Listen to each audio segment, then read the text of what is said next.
Sežigalnica spodbuja nastajanje odpadkov in obstajajo boljše rešitve. Sežigalnica v Ljubljani bi bila zelo draga investicija in od prvega dneva svojega obratovanja bi zahtevala zelo veliko količino odpadkov in to celih 40 let, dokler se ne zamortizira.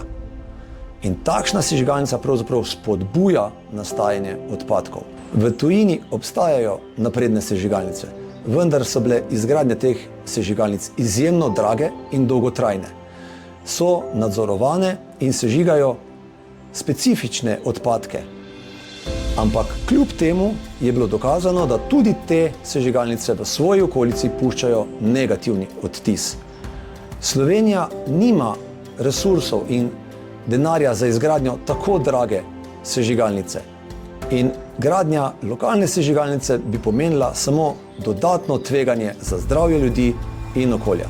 Namesto tega lahko uvedemo kavcijski sistem, gradimo napredne reciklažne centre, spodbujamo krožno gospodarstvo, kjer bojo materiali ostali v uporabi in ne bojo sežgani, in delamo kompostarne za biološke odpadke. Na tak način bomo dobili nova delovna mesta, nikogar ne bomo zastrupljali in zadeva bo stala bistveno manj kot izjemno draga sežigalnica.